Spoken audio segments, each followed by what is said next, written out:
E já fica meu pedido de perdão para os irmãos, tá? Muito bem, Lucas 6, 46, 49. Você achou? Se não, lê aqui atrás. Vamos ler comigo? E por que me chamais Senhor, Senhor, e não fazeis o que eu digo? Qualquer que venha a mim e ouve as minhas palavras e as observa, eu vos mostrarei a quem é semelhante. É semelhante ao homem que edificou uma casa e cavou fundo, e abriu bem fundo uma vala, e pôs os alicerces sobre a rocha. E vindo a enchente, bateu com ímpeto a corrente naquela casa, e não a pôde abalar, porque estava fundada sobre a rocha.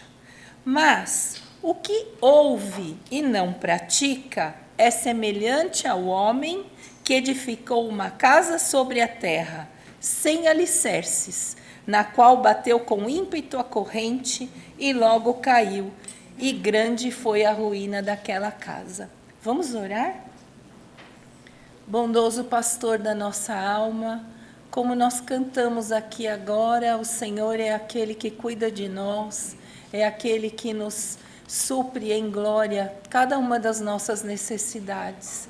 E o que nós precisamos hoje, Senhor, Espírito Santo amado, é que a sua palavra edifique a nossa vida. Que seja um tijolo a mais, que seja 1 metro a mais, que seja um tanto a mais, que nós possamos caminhar com o Senhor. Por favor, Senhor, prepare o nosso coração e a nossa alma para receber a tua santa, magnífica e sagrada palavra. E que ela seja vivificada em nós, pelo teu Espírito. Por isso nós agradecemos e pedimos que o Senhor nos abençoe sempre. Em nome de Jesus oramos. Amém. Muito bom. Bom, esse texto é para lá de conhecido, né? Não sei se você, como eu, já leu ele várias vezes, já escutou sobre ele muitas vezes também. Mas eu sempre gosto de lembrar que a palavra ela é um convite à memória, né? O Senhor nos convida a trazer à memória o que traz esperança. A ceia é um memorial, fazer isso em memória de mim. Então, ele sempre convida a gente a lembrar das coisas que a gente já leu, já sabe, já ouviu, mas que ainda tem uma coisinha a mais para a gente prestar atenção. Então, esse texto do capítulo 6 de Lucas, o Senhor está concluindo o Sermão do Monte, que aqui nesse lugar na Bíblia, ele começa no versículo 20 do capítulo 6. Se você ler o Sermão do Monte em Mateus, você vai precisar ler o capítulo 5, o 6 e o 7. Mas aqui em Lucas, ele vai do 20 ao 49. Então, Jesus vem falando tantas coisas lindas e importantes para a gente no Sermão do Monte. Ele vem falando das bem-aventuranças, que quando a gente lê, a gente vê que ali está o caminho da nossa felicidade.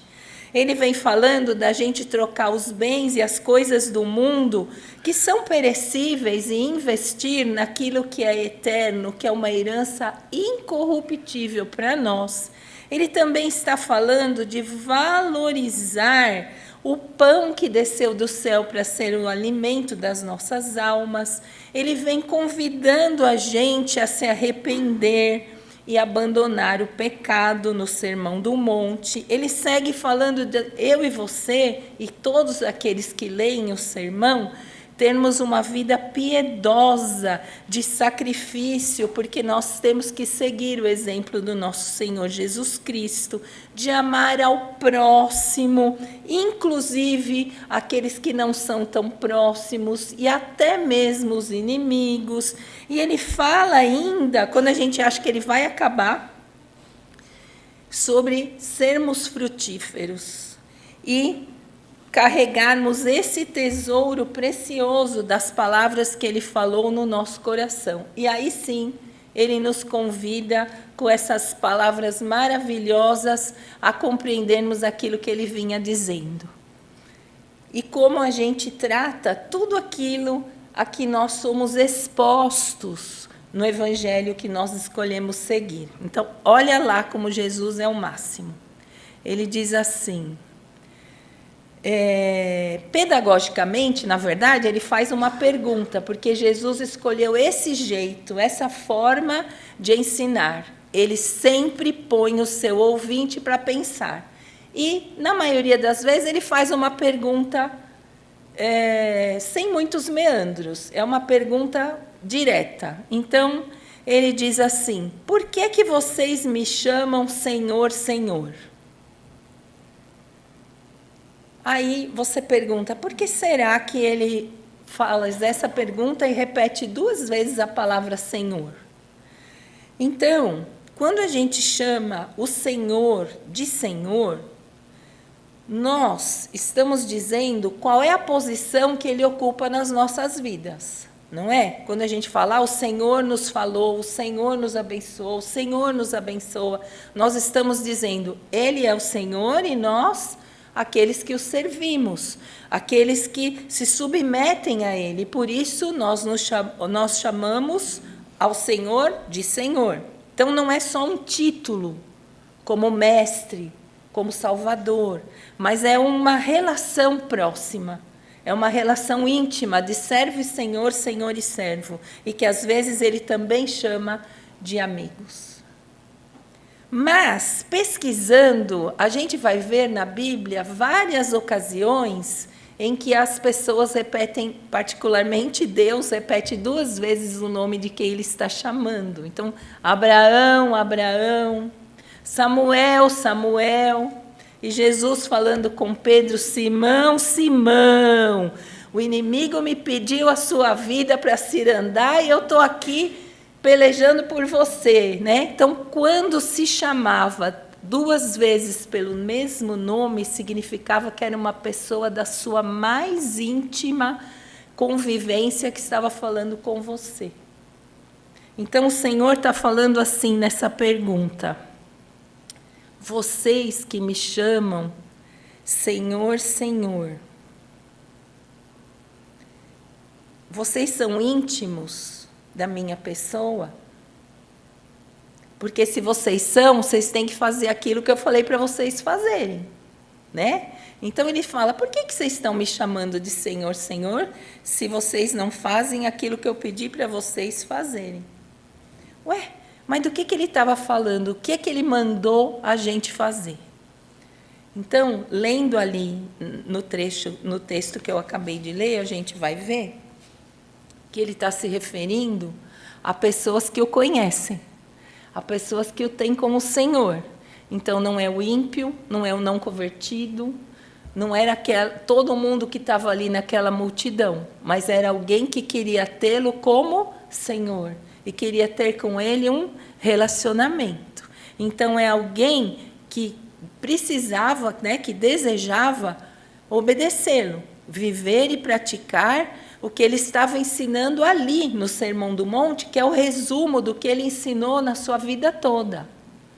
Então, conhecer e ouvir o que ele falou, literalmente, é receber isso como alimento para a nossa vida e produzirmos frutos que ele deseja encontrar em nós, como ele fala no fim do sermão. Da mesma forma que a gente tem essas palavras que ele nos deu, como um tesouro que a gente traz no coração e valoriza sobremaneira. Quando a gente chama o Senhor de Senhor e não consegue fazer o que ele falou para a gente fazer, a gente vive uma vida contraditória. Eu faço uma coisa e eu falo uma coisa e vivo outra. E o que ele estava dizendo com o primeiro versículo é, não vão viver uma vida contraditória. Se vocês me querem por Senhor, presta atenção, faz o que eu falei para fazer. E a gente fala, muitas vezes, que a gente não consegue entender a palavra, ou quando a gente entende, a gente não consegue obedecer, mas o nosso Deus é tão importante que ele se propõe a ajudar a gente a entender o que ele está falando. Então, o que ele faz? Aqui no versículo 48, ele conta uma parábola, que é um jeito de Jesus explicar aquilo que ele queria dizer, para a gente entender. Então, ele diz assim, eu vou mostrar a quem que vocês são semelhantes se vocês fazem o que eu mando. É semelhante ao homem que edificou uma casa e cavou bem fundo, e abriu uma vala profunda e pôs os alicerces sobre a rocha. E vindo a enchente, bateu com tal ímpeto a corrente naquela casa, mas ela não se pôde abalar, porque ela estava fundada na rocha. Então, quando você ouve essa cena, não sei se você é como eu, quando eu estou lendo a palavra, eu imagino a cena. Então, fala para mim, quem aqui que já imaginou as duas casinhas? Uma na terra e outra lá, não sei, né, num lugar bem mais firme, né? Não. Elas estão no mesmo lugar. Uma do lado da outra, ali, ó. Ué, mas é isso que o Senhor quer falar das casas? Não. Ele está falando, é semelhante ao homem que edificou uma casa. Ele quer falar do construtor. Por isso que ele falou da casa. Por isso que ele trouxe esse exemplo. Mas por que ele trouxe o exemplo de construtor? Porque ele era construtor.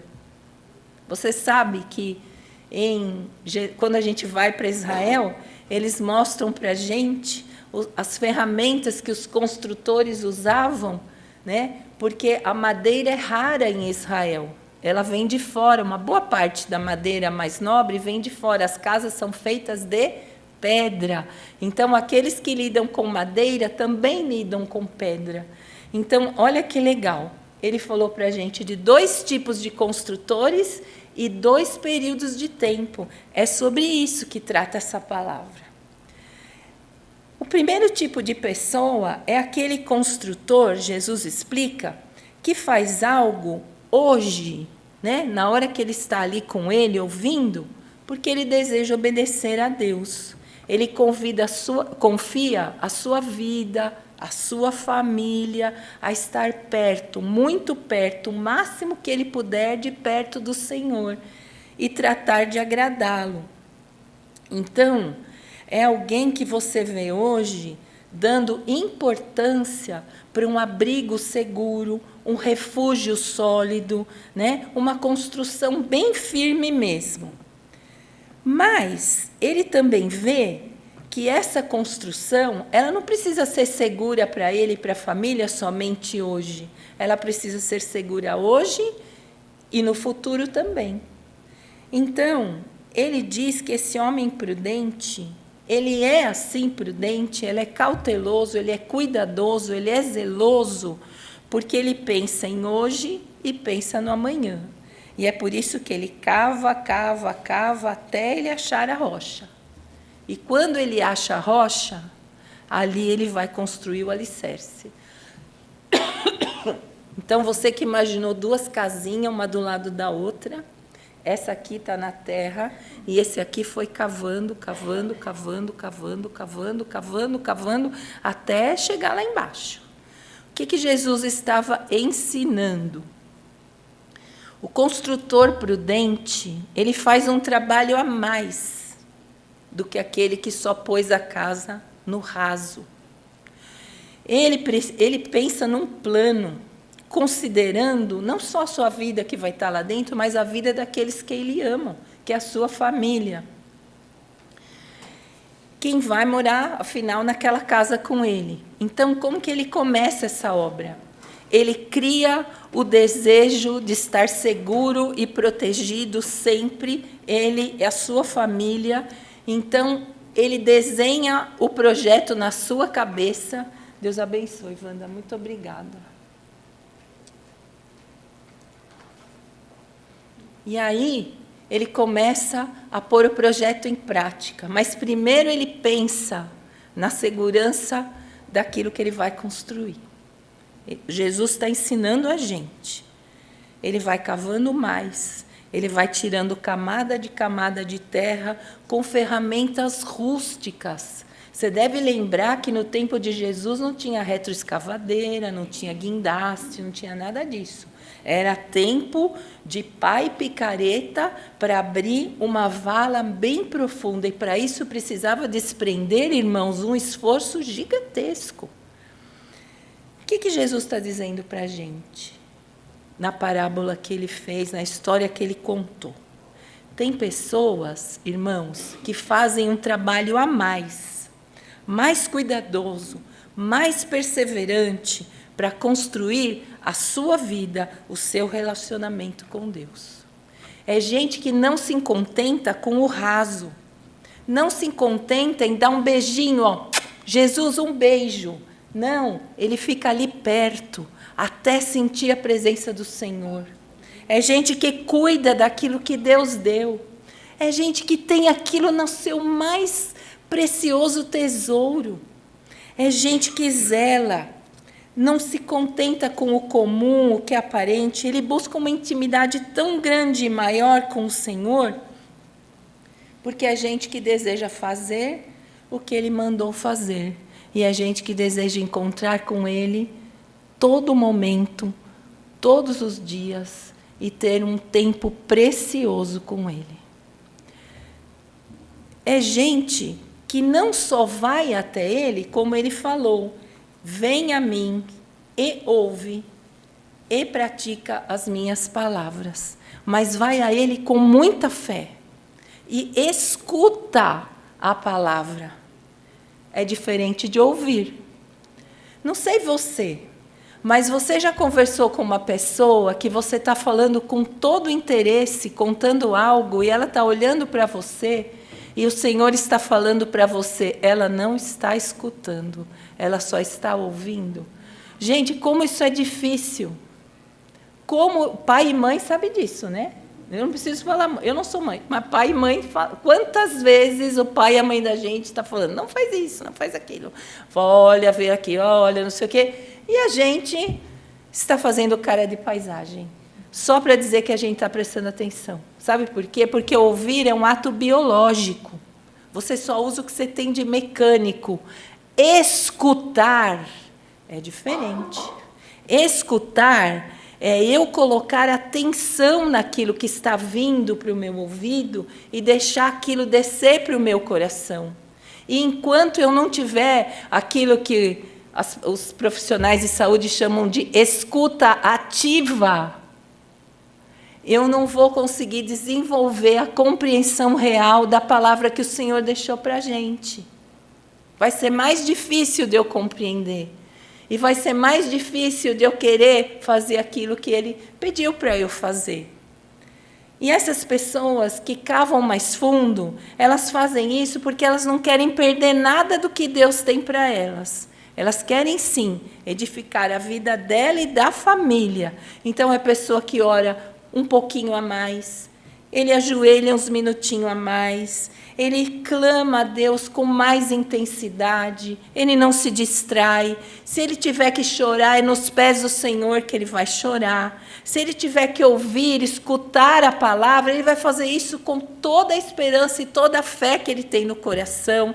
Ele vai se agarrar na esperança de que Jesus prometeu a vida eterna e que Ele vinha buscar a gente, e não vai deixar isso esquecido em nenhum momento da sua vida. Ele vai investir naquela construção, o seu tempo, os seus recursos, ele vai colocar o coração nas coisas do Senhor, ele vai valorizar aquilo que Deus já deu para ele não vai voltar atrás, ele vai dali para frente, com firmeza, com solidez. E por que ele quer fazer isso? É porque ele quer, é porque ele escolheu, ele deseja obedecer ao Senhor.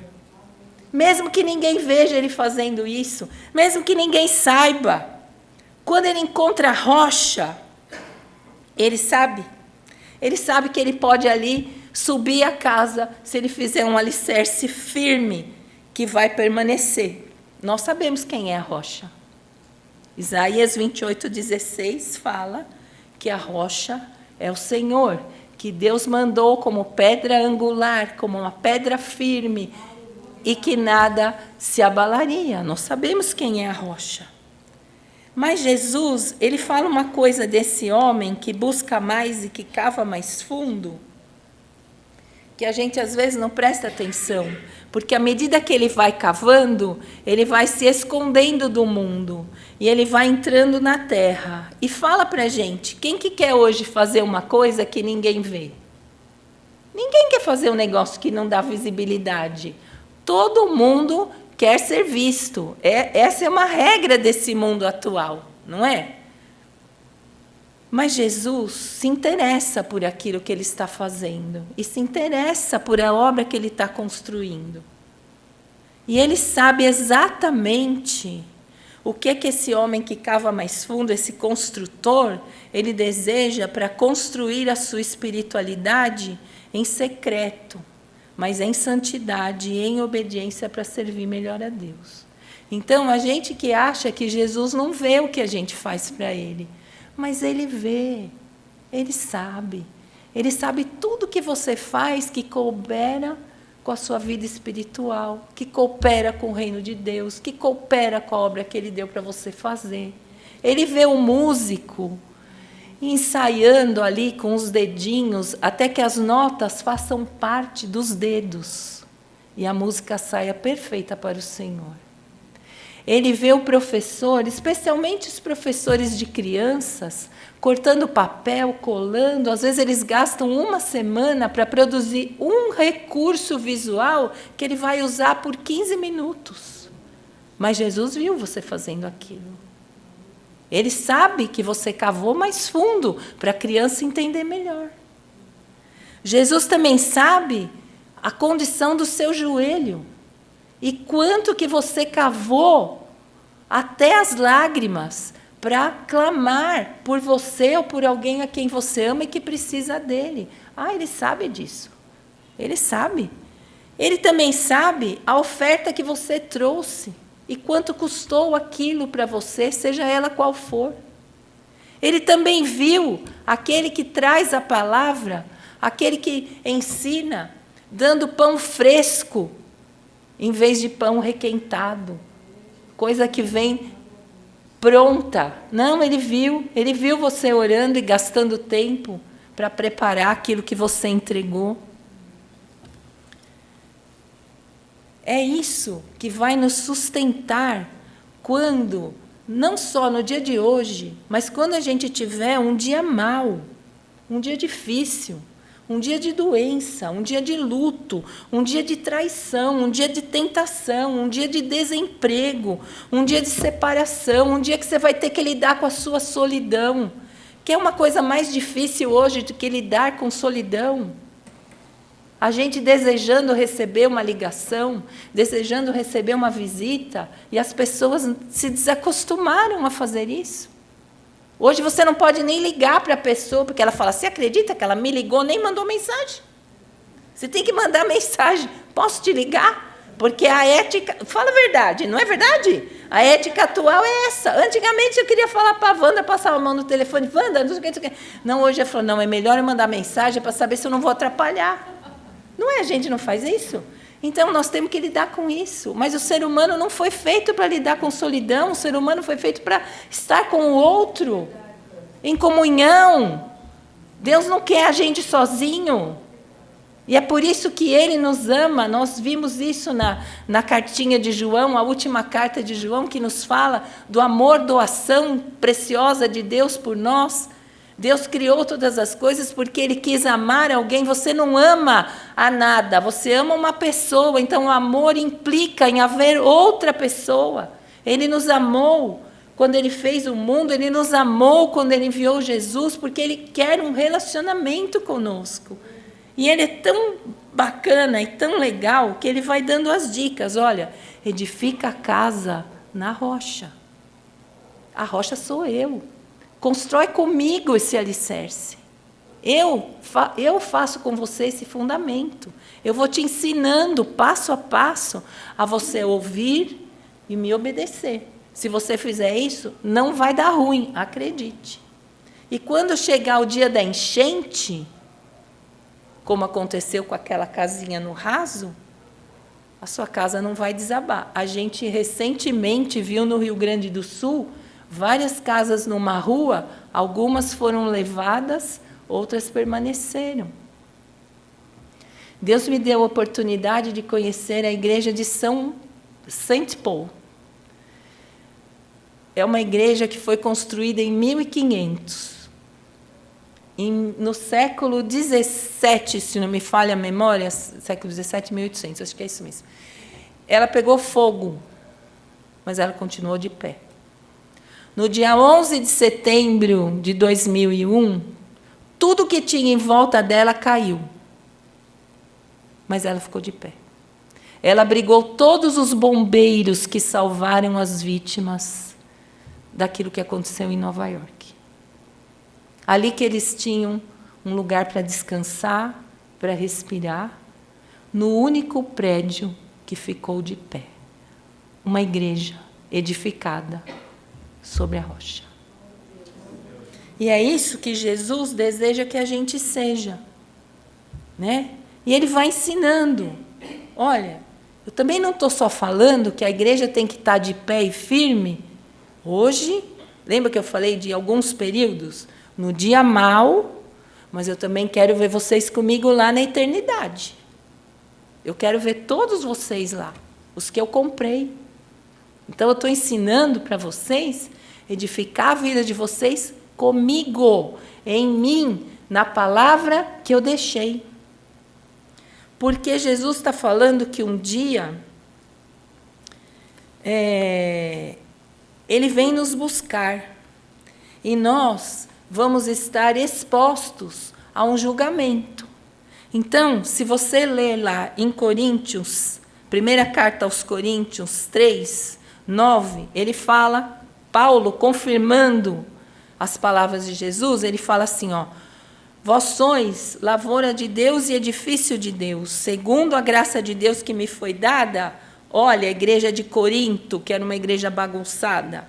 Eu, o Paulo, como sábio arquiteto, como sábio construtor que sou, edifiquei um fundamento com vocês. Eu dei o fundamento para vocês. Eu levei o evangelho, eu dei a palavra, eu deixei tudo pronto. E outro que edifica sobre esse fundamento vai levantar a casa. Mas veja cada um como edifica sobre ele. Porque ninguém pode pôr um outro fundamento além do que já está posto, o qual é Jesus Cristo.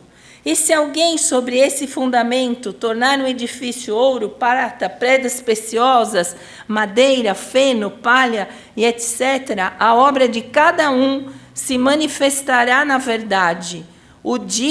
Aquele dia a declarará, porque pelo fogo será descoberta e pelo fogo provará qual seja a obra de cada um. Se a obra que alguém edificou nessa parte permanecer, receberá galardão. Então, o Paulo estava me falando que a construção da casa ela deve corresponder ao alicerce. Então, se eu fiz um alicerce firme e vou subir uma casa, eu vou fazer essa construção tijolo por tijolo com a mesma firmeza que eu cavei fundo.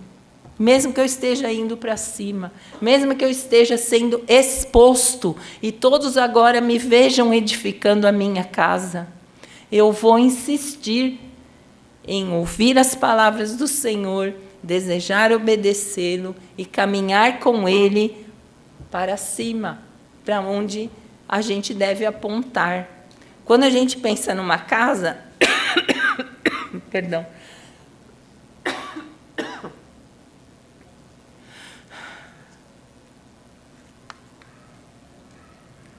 a gente pensa na janela bonita que a gente vai pôr, a gente pensa na porta, como que a gente quer que abre, se abre para cá, se abre para cá, no ladrilho, no jardim, a gente pensa em todos esses detalhes, e eles são muito importantes para deixar a casa bonita.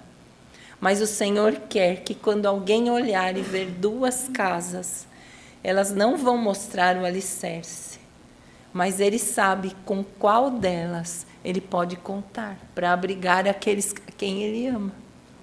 E Ele quer que a gente seja assim, desta forma. E aprenda a ler a Escritura e aprenda que a nossa vida espiritual ela, por mais que ela tenha caminhado, sempre eu preciso olhar de que jeito que eu estou erguendo o meu prédio, o meu edifício. Eu sempre preciso ver se tem algum ajuste a ser feito. Quando a gente veio aqui reformar a igreja, a primeira coisa que o Du fez, né, o Eduardo, nosso irmão que é engenheiro, foi sair martelando as paredes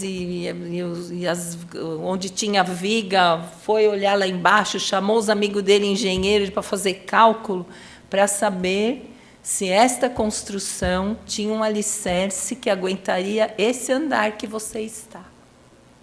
O mesmo cuidado que ele teve de olhar a fundação, todos eles tiveram para erguer essas paredes, para fazer vigas e colunas suficientes para sustentar tantas toneladas de peso que nem a gente tem aqui. E é isso que o Senhor quer que a gente pense hoje. Como que está a sua construção? Que fase que você está? Porque cada um de nós está num tempo com o Senhor, não é verdade? Tem gente aqui que acabou de descobrir a graça de Deus na sua vida, acabou de se encontrar com o amor de Deus. E é tão lindo e tão gostoso essa parte, mas tem gente que já vem caminhando com Ele há muitos anos. Em que parte da edificação você está? Você já encontrou a rocha firme? Você pôs ali o fundamento da sua vida? Ele é o que dá a direção, Ele que dá o sustento, Ele que dá o amparo, Ele que dá o tom da sua vida. A sua agenda, ela é feita pelo Senhor ou é quando cabe alguma coisa para você fazer para o Senhor? Pensa nisso. A sua agenda, ela é definida pelo seu edifício ou é definida pelas possibilidades que você tem de encaixar aquilo que você faz para o Senhor? Né? O Senhor convida a gente para pensar nisso. Ele convida a gente para falar: vocês não querem me chamar de Senhor, Senhor? E falar que vocês são íntimos de mim? Então, vem comigo, que eu vou ensinar vocês, como Ele acabou de fazer aqui com a gente, que são construtores experientes, porque eu amo vocês e ensino vocês. Vocês não são insensatos de construir uma casa rasa, que quando vier enchente vai abaixo. Não. Eu quero que vocês construam uma casa firme. É por isso que eu deixei a minha palavra. É por isso que eu estou alertando você, que leu essa passagem a vida toda achando que ele estava falando das duas casinhas, uma aqui e a outra lá. Não, ele estava falando do construtor e do tempo que ele faz isso. Do olho nele, hoje, no dia mau, e naquele último dia em que todos estaremos diante do Senhor e devemos chamá-lo Senhor, Senhor. Obrigada por o Senhor, apesar de mim, ter me recebido na sua casa para a eternidade. Eu quero estar lá, você também não quer? Então, eu te convido agora, você que sabe o momento que você está e como você tem ouvido, ou quem sabe escutado as palavras do Senhor, que tem pensado: eu quero fazer isso, eu quero mudar, eu quero pôr isso em prática na minha vida. Eu sei que isso não está certo, e eu preciso da ajuda de Deus para melhorar isso, porque eu só sou eu, e eu só sou humano, mas eu quero ser uma casa firme. Eu quero ter não só um alicerce que me deixa de pé, eu quero ser uma casa bonita, para todo mundo ver e saber que essa casa foi construída com base na palavra do Senhor. Eu convido você para orar, né? Eu convido você para orar, mas não orar da forma como talvez você tenha feito hoje, mas cavar um pouco mais nessa oração, um pouco mais, e entregar o seu coração na presença do Senhor e chamá-lo de Senhor, Senhor. Amém? Então, convido a você a baixar sua cabeça, se você quiser, ou dobrar o seu joelho, se você quiser, ou ficar de pé, se você assim desejar, mas quero que você ore com todo o seu coração. Senhor amado, Pai Santo, Pai Eterno, muito obrigada, Senhor, pela Tua santa palavra. Obrigada, meu bom Deus, porque o Senhor não desiste de nos formar, de nos ajudar, de nos abraçar, Senhor, nas nossas dificuldades. O Senhor não deixa, Senhor, para trás nada que a gente possa fazer e que não está de acordo com aquilo que o Senhor deixou.